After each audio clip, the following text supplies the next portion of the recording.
Whenever this day comes around, it brings back some tremendous memories for, I think, those of us who have had a family member who was faced with this particular challenge.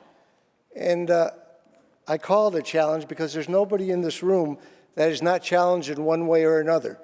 Their challenge may be heightened a little bit, and it's something that's more of an appearance thing, but it brings back the wonderful memories of my brother Joseph Tedisco, who at 15 years of age succumbed to leukemia back in 1975, many years ago.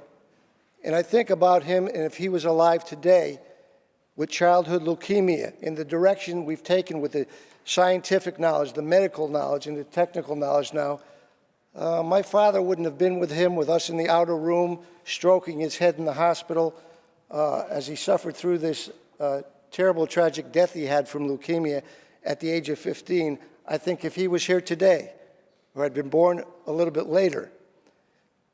But I think you have to be a family member to understand how it impacts not only the individual who has the Down syndrome, if they're part of your family, but how that child can impact you as a family member. And I think I've mentioned this before on this floor about my mom and my dad. My dad was a foundry worker for 30 years in the foundry. And terrible place to work. You wouldn't want to go down there. He succumbed to stomach cancer because inhaling the asbestos, red hot molten steel. And my mother spent all those years at home with Joey. She was a stay-at-home mom.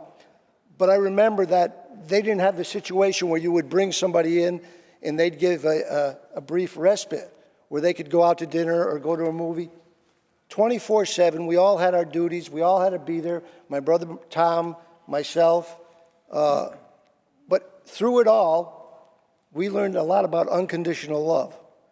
We learned a lot about the ability of someone who, as has been mentioned by the senator, might have been looked upon when Joey was born, because I remember when the doctor came in to sit down with my mother, and he said, "I'm very sorry to say this to you, Mrs. Tedisco, but your son has Down syndrome." And she said, "What does that mean?" "Well, it's a genetic disorder, and maybe you don't want to take Joey home. Maybe there's a place in Rome where they have a community." And my mother, I remember looking at him, and my father was there with us, and she had said, "Stop right there. This is an Italian family. We don't send children to Rome. We take them home with us." And we took Joey home with us, and he taught us some tremendous lessons as a family. The sacrifices you have to make for each other, but the gifts you get back from learning from someone who probably today could have had so much more enhanced skills, because we've come such a long distance in terms of respecting diversity and differences in people. We talk about that every day here. Cultural backgrounds, genders, sexual orientation, all those things.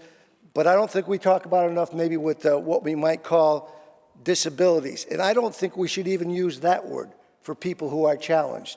Because Joey was challenged, and all those children with Down syndrome are challenged. But everyone in this room, if you want to say you're challenged, you have a disability too. So I think we got to stop using all those words and say these are challenged children, just like other children are challenged. But I see them acting on TV. I see them doing jobs, as had been said now. And Joey reminded me when I got into public service what the role of all of us is. And it's a very simple role. I get a lot of fifth graders that come in to visit us. And they say, "Well, what do you do? What's your job?" And at first, when they asked me that question, I was thinking all these things, provide your education. It's pretty simple.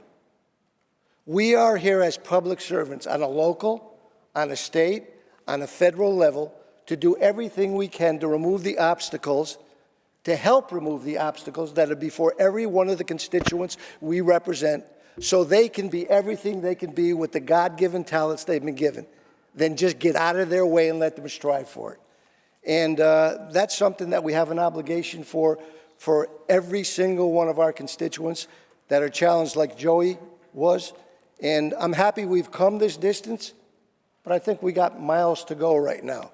And when we talk about what's happening with those children, they're challenged just like everyone else is challenged, and we have to open up the world to them even more than it's opened up now. And I think the sponsor, proud to be a sponsor, and all the sponsors of this resolution, because it's important to talk about it. Thank you very much, Mr. President.